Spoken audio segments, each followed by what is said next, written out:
ታሪካችን የሚጀምረው አንድ ላይ የሚባል አስማተኛ መድረክ ላይ ማጂክ እያሳየን ነው።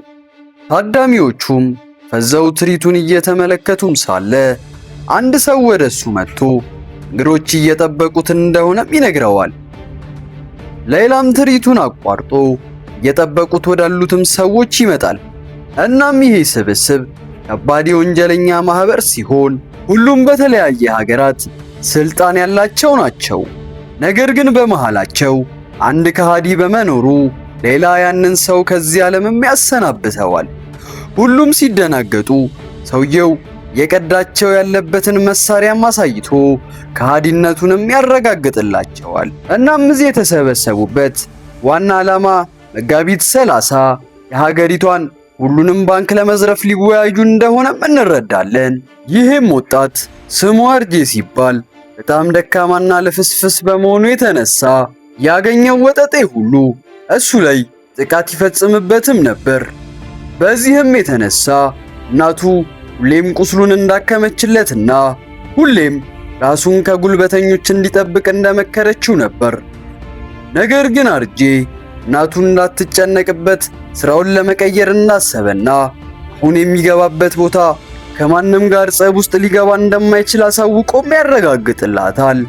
በቀጣዩም ቀን ቤት ውስጥ እናቱንም ቢፈልጋት ሊያገኛት ባለመቻሉም ይደናገጣል። በመጨረሻም የመልእክት ድምፅ አስቀምጣለት ወደ እንዳሄደችና እዛም ከክፉ ነገር አማልክቶች ይጠብቁት ዘንድ ጸሎት ለማድረግ እንደሆነ ነበር የሚገልጸው። ቀጣዩ ትዕይንትም ኢናያ የምትባል የፋሽን ሞዴልም እንመለከታለን። ኢናያ በጣም ቀበጥና ሞልቃቃ ስትሆን እሷ የሚሰሩላት ሰዎች በጠቅላላ እሷንም ለማስደሰት ሰማይ እንኳን መቧጠጥ እንኳን አይቀራቸውም ነበር። እናም በአሁኑ ሰዓት ሹፌር ያስፈልጋት ስለነበር በጣም ጎበዝ ሹፌር እንዳዘጋጁላትም ሲነግሯት ሹፌሩንም ለማየት አይኖቿን ስታማትር ሹፌሯ ሆኖ የተገኘው የምታውቀው ሰው ሆኖም ያርፋል።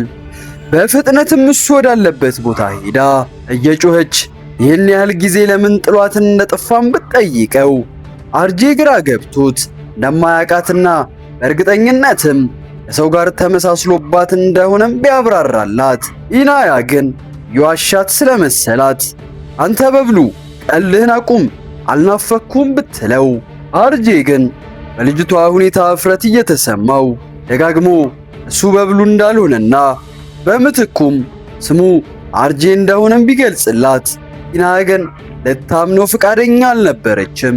ለዚህም አንድ ማረጋገጫ ፈልግ ነበርና መቀመጫው ላይ ጠባሳ እንዳለና እንደሌለ ለማወቅም ሱሪውን ታስወልቀዋለች።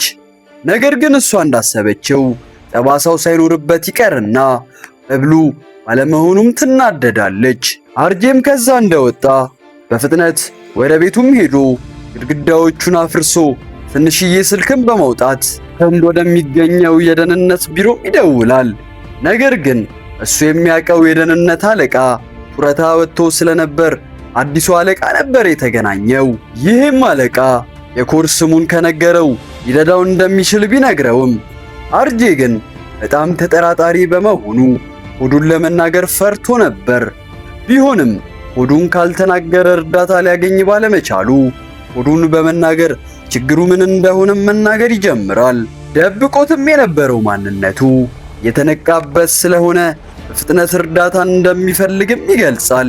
ይህም አለቃ አሁን እሱ ያለበትን ሀገርና ቦታ ሎኬሽኑን ካገኘው በኋላ የሱ ሰዎች መጥተው እንደሚረዱትም ገልጾ ስልኩንም ይዘጋዋል። ይህንንም ተከትሎ በየሀገሪቱ ተበታትነው ወንጀል የሚሰሩ እነዚህ ግለሰቦች አርጄ ያለበትን ቦታና ሀገር ይሄ አዲሱ የደህንነት አለቃ በዝርዝር ሲነግራቸውም እንመለከታለን። እናም ይሄ የደህንነት አለቃ ተብዬው የእነዚህ ወሮበሎች ተባባሪ መሆኑንም እንረዳለን። እነዚህም ሰዎች አርጄ ላይ ትልቅ በቀል ስለነበረባቸው አርጄን አመድ ለማድረግ አቁነጥንጧቸዋል። እስኪ ስሙኝ አንዴ፣ እያያችሁት ያላችሁት ቻናል ሰብስክራይብ ሳታደርጉና ቪዲዮን ላይክ ሳታደርጉ ከሆነ በጣም ነው የምናደድባችሁ።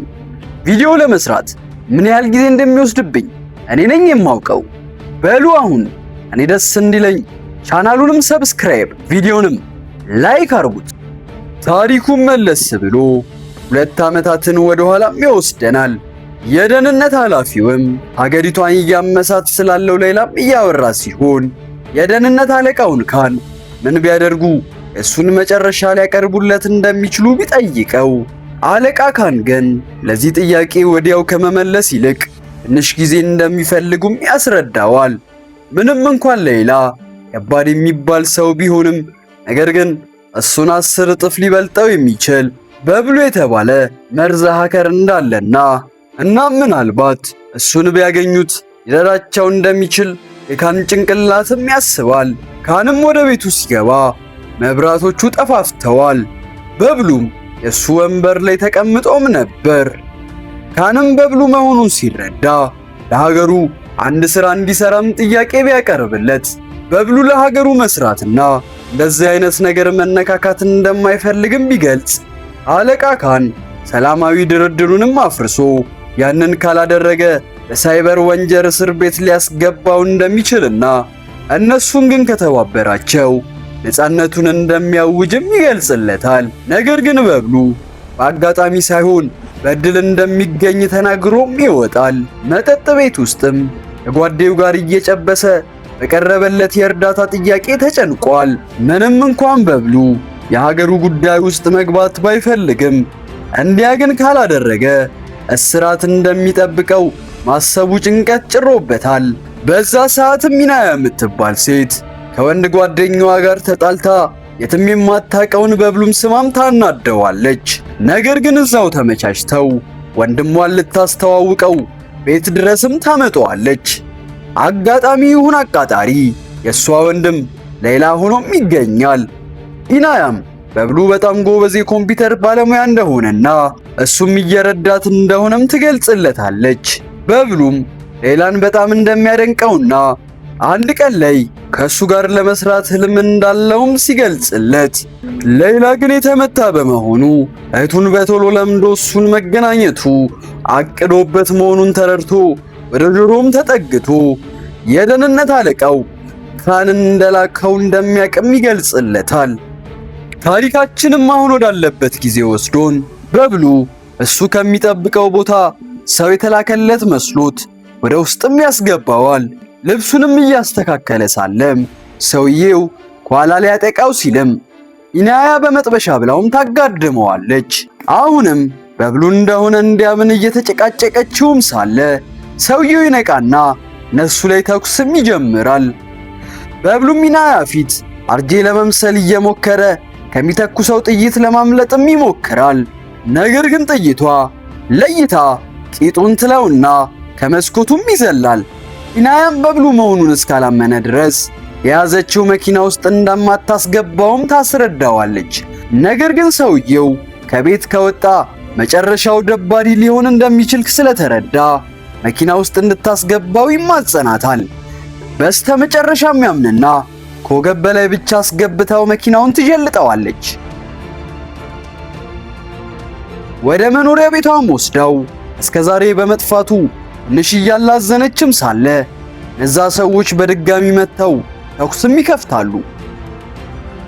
እንደምንም ከዛ ካመለጡ በኋላ ወደ ፓርኪንግ በመሄድ አገር ሰላም ብለው ወሬ ቢጀምሩም ሰርገኛ ሙሽራ ይመስል መሃል አስገብተውም ይከቧቸዋል።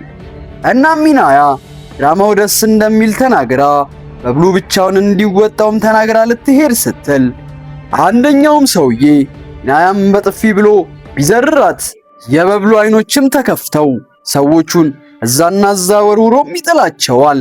ከተደባደበም ረጅም ጊዜ በመሆኑ ራሳቸውን እንደ ጀምስ ቦንድ የሚያዩትን ሰዎች ሲያሻው እየጠፈጠፈ ሲያሻውም እያላተመ ቀጥቅጦም ይጨርሳቸዋል። ሌላም አንድ የጦር ኃይል ሆናችሁ ሄዳችሁ ጠፍጥፎን አመለጠ ትላለህ እንዴ በማለት እስከ 3 ቆጥሮ ራሱን እንዲፈጠፍጥም ያደርገዋል። ወደ ሰዎቹም መጥቶ ቀላል ሥራ ቢሰጠው እሱ ግን ያንን ባለማድረጉ ሞቱን እንዳቀለለ ሲናገር በብሉ ባለመያዙ አለቃው በጣም እንደተናደደ ያስተዋለው አንድ ጋርድም ወጣ ብሎ በ2 ቀናቶች ውስጥ በብሉን ይዞት እንደሚመጣም ቃል ይገባለታል። ነገር ግን ሳይሳካለት ከቀረ ለጋርዱ ማለት የምንችለው ነፍስ ይማር ብቻ ነበር። በብሉም ቂጡን ጥይት ስለመታው ወደ አንድ የእንስሳ ክሊኒክም ይሄዳል። ነርሷም የለበሰችው ልብስ አማላይ ስለነበር በብሉ በጣም የተመሰጠባት ሲሆን መርፌ ልትወጋው ሱሪውን ዝቅ እንዲያደርግ ብትነግረውም እሱ ግን ስሜታዊ ሆኖ ሙሉ ለሙሉም ያወልቀዋል። መርፌውንም ወቅታው ሕክምናውንም ታደርግለታለች።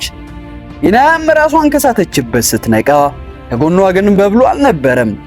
የት እንዳለ ጠይቃ ወደ ቦታውም ስትሄድ በብሉ ከሴቶች ጋር አሸሼ ገዳሚ እያለ ነበር። እሷም ለምን ይቅርብኝ ብላ እየቀወጡትም ሳለ የሌላ ሰው ወደ ቦታውም ይመጣል። በብሉ ሰውየውን አስቀድሞ አይቶ ስለነበር ፍጥነትም በባቡርም ያመልጣሉ። የሚሄዱበትም ባቡር ፈንድቶ በብሉን ለማምጣት ሕይወቱን ያስያዘው ጋርድም መጥቶ እሱን ለመያዝ ይፋለሙ ጀመር። ነገር ግን በብሉ እሱን እንዲወስዱት ፍቃድ አልሰጣቸውም ነበር። በስተመጨረሻም ከባቡር ወርደው በሰዎችም ይከበባሉ። እነሱም እየፎከሩ የትም ቢሄዱ ሊያመልጣቸው እንደማይችልም እየፎከሩ ሲናገሩ በብሉ ፈገግ ብሎ እነሱ ሳይሆን ፈልገው ያገኙት እሱ እነሱን ወደዚህ እንዲመጡ አድርጎም እንደሆነ በኩራት ሲናገር ግራም ይገባቸዋል። ደነዝ በመሆናቸውም ይገባቸውም በማለት ከኢናያ ቦርሳ ውስጥ አንድ ካርኒ በማውጣት ካርኒው ላይ ጂፒኤስ እንደገጠመና እነሱ ወደዚህ እንዲመጡ አውቆ እንዳደረገም ሲነግራቸው እነሱም እንኳን አገኘን በሚያስብል ሁኔታ ለመቀጣቀጥ ቢሞክሩም በብሉ ግን ብቻውን እነዚህን ሰዎች ጸጥ ያደርጋቸዋል። በብሉም መርታት ከባድ መሆኑን የተረዳው የዱርዬው አለቃ በብሉ ላይም ሽጉጥም ይደቅናል። በዚህ ጊዜም በብሉ ራሱን ለማትረፍ ሲል ኢናያን አንገት ላይ ስለትም ደቅኖባት ሽጉጡን እንዲያስቀምጥ አለበለዚያ እሷን እንደሚገላት ቢዝትም ሰውየው ግን እንደጭም አላለበትም። አጠገቡ የነበሩት ባልደረቦቹ የናንያ እህት መሆኗን እየነገሩ ሽጉጡን እንዲያወርድ ቢያሳውቁትም ሰውየው ግን ጆሮ አልሰጣቸውም ነበር። በመጨረሻም ናንያ መጥቶ ግንባሩን ብሎም ይደፈዋል። ናንያ በእህቱ የሚመጣበት ሰው ለሱን እንደ ጠላት እንደሆነ እንረዳለን። እናም በብሉን አጥቅተው ከባቡር ላይም ያስሩታል። ናንያም ትዝታችንን በህንድ ፊልም የሆነ የልጅነት የማጂክ ህይወቱን ካብራራ በኋላ ወደ በብሉ የተለያዩ ቢላዎችን ይወረውራል። ኢላማው የተሳካ በመሆኑ ቢላዎቹ ጫፉንም አልነኩትም ነበር። በብሉም ምንም አይነት ፍርሃት አይኑ ላይ ባለመነበቡ ምክንያት እንዲፈታም ያደርገዋል። ነገር ግን ከተፈታ በኋላ አንዲት ቁልፍ ይወረውርለታል። በብሉም ቁልፉን በተመለከተው ሰዓት በቦምብ እንደተጠመደም ይገባዋል። ሰከንድም ሳይቆይ ቦታው በፍንዳታም ይጥለቀለቃል። ኢናያም ፍንዳታውን ስትሰማ በብሉ እስከ ወዳኛው በማጣቷ ሐዘን ቢጤም ጉሽም ያደርጋታል። ናንያም እህቱን በብሉ ከሃዲ መሆኑን እየነገረ ሊያሳምናትም ይሞክራል። ከደቂቃዎች በኋላም በብሉ ስልክ ስለተደወለለት ቀብሩን ፈንቅሎም ይወጣል። የደወለችለትም እናቱ የነበረች ሲሆን በደንብ አርጋ እየጸለየችለት እንደሆነና አሁን ላይ ደህንነቱ እንዴት እንደሆነም ብትጠይቀው በብሉ እናቱ እንዳትጨነቅ በማሰብ አሁን ላይ የሚደባደበው ባለመኖሩ አሪፍ ሁኔታ ላይ እንዳለም ይነግራታል። እሷም በቅርቡ እንደምትመለስ ነግራው ስልኩም ይዘጋል።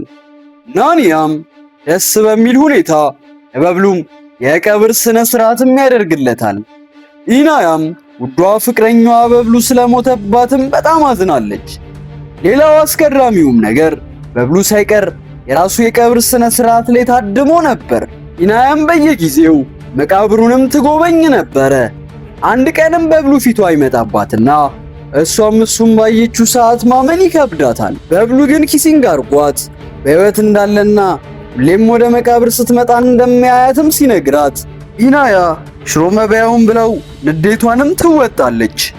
በኢናያ ሕይወት ውስጥ በብሉ አንዴ ሲመጣና አንዴ ደግሞ ሲሄድ በጣም እየተጎዳች ስለነበር በብሉን በድጋሚ ማመን አልፈለገችም ነበር። ከዛም አልፎ ደግሞ ለምን ወንድሟን እንደሚተናኮለውም ስትጠይቀው በብሉ ላታወራ አፏን ከያዘ በኋላ ስለ ወንድሟ የማታውቀውን ነገር ይዘረዝርላት ጀመር። ታሪኩም ወደ ኋላ ወስዶን ናንያ በብሉ ለደህንነቶች እንደሚሰራ ከነቃበት በኋላ ወደ ቢሮውን በመውሰድ ከሥራ ባልደረቦቹ ጋር ካስተዋወቀው በኋላ ዋናውን የህንድ የፖሊስ ቢሮ ኮምፒውተር ሃክ እንዲያደርግም ያዘዋል። ለዛም ቦነስ በማለት 2 ቆነጃጅት ሴቶችን እንዲያሽኮረመሙትም ያስቀምጥለታል። ታድሎ። ነገር ግን በብሉ እዚህ ውስጥ ለመግባት ከባድ መሆኑ ቢገልጽም ናኒያ ግን 1 ደቂቃ እንደሰጠውና ጊዜውን ተጠቅሞ ሀክ ካላደረገው ጭንቅላቱን እንደ ቲማቲም እንደሚያፈርጥለትም ይገልጽለታል። በብሉም ሕይወቱን ለማትረፍ ደጋግሞ ቢሞክርም ፌል ሆኖበትም ይመለሳል። የመጨረሻዎቹ ሰከንድ ላይ ሀክ ማድረጉ ተሳክቶለት በኩራት ላፕቶፑንም አዙሮ ያሳየዋል።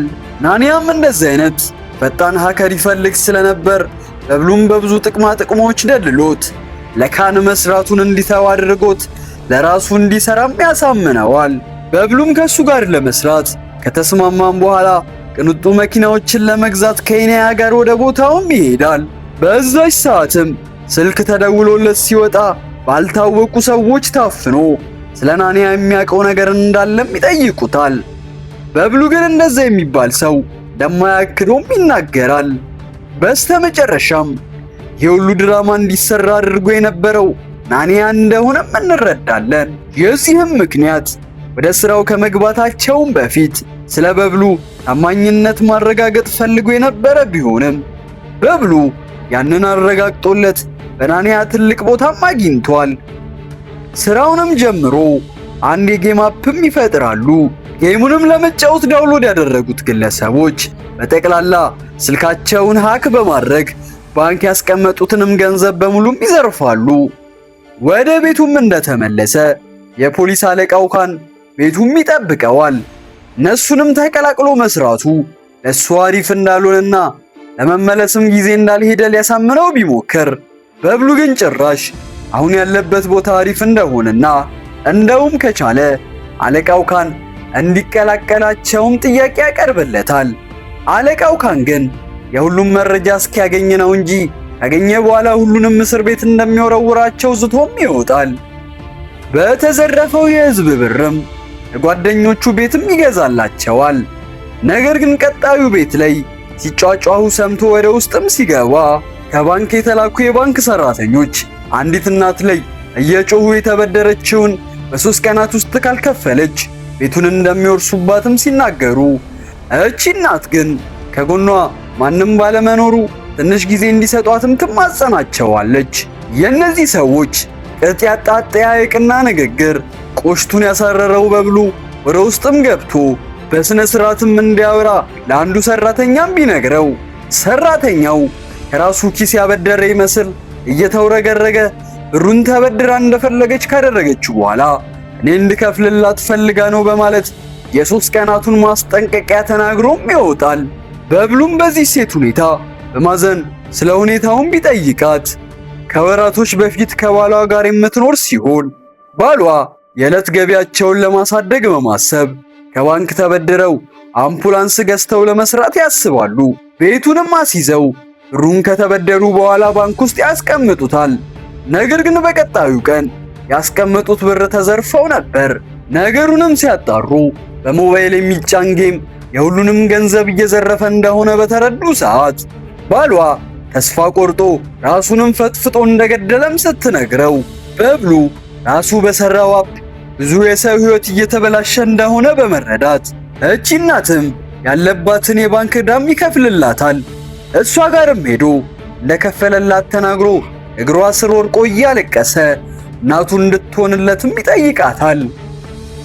ካንንም አግኝቶት እስካሁን እየሰራው ያለው ስራ ጥሩ አለመሆኑን እንደተገነዘበና ለናኒያ መስራቱን አቁሞ እነሱን ሊረዳ እንደሚፈልግም እነዚህን ወንጀለኞችም እንዲያዙ እንደሚፈልግም ይገልጽለታል። ወደሚሰራበትም ቦታ ሄዶ ዳታውን ወደ ራሱ ኮፒ ካደረገውም በኋላ ሲስተሙ ከዚህ በኋላ እንዳይሰራም ብሎክ ያደርገዋል። በሰከንድ ውስጥም ስቱዲዮ ዳታው በመጥፋቱ ምክንያትም ይዋከባል። የሁሉም ሰራተኞች ኮምፒውተርም ዋርኒንግ ይሰጣቸዋል። በመጨረሻም ሲጣራ በብሉ ይህን ሁሉ ነገር እንዳደረገው ሲታወቅ በጋርዶቹ እንዲያዝም ይደረጋል። ነገር ግን የህንድ ዋና የፖሊስ አባላቶች መጥተው ቦታውንም ይከቡታል። አንዱም የናኒያ ሰው ናኒያ ጋር ደውሎ በብሉ እንደከዳቸውም ዜናውን ያበስርለታል።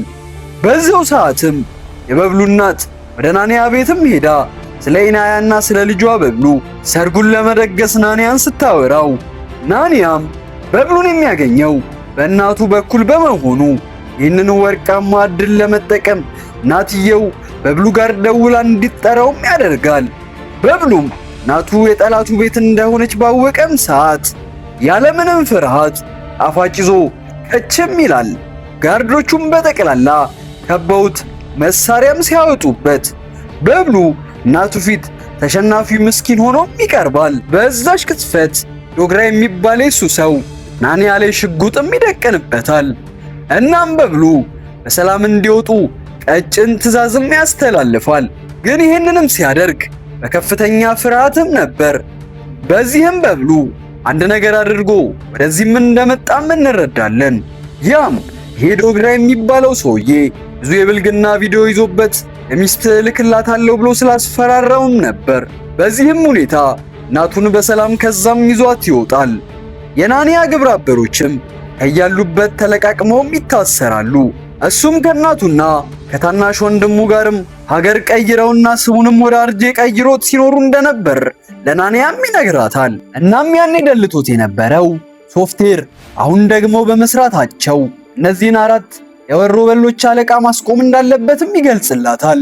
ምንም እንኳን ሁሉም በተለያየ ሀገር ስልጣናቸውን ተጠቅመው ወንጀል የሚሰሩ ቢሆንም እነሱም ግን ለማስቆም አጭር ጊዜ ብቻ እንዳለውም ይገልጽላታል።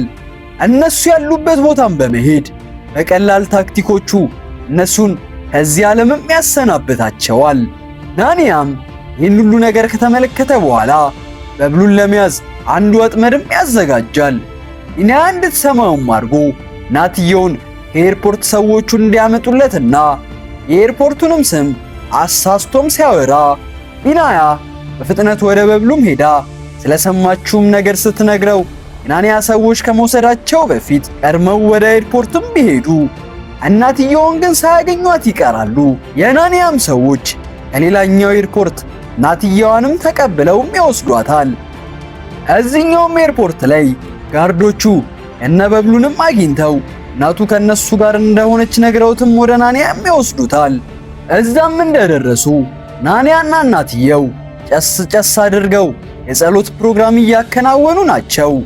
ነገር ግን ናንያ አስማቱንም ተጠቅሞ እናትየውን ራሷን እንድትስትም ያደርጋል።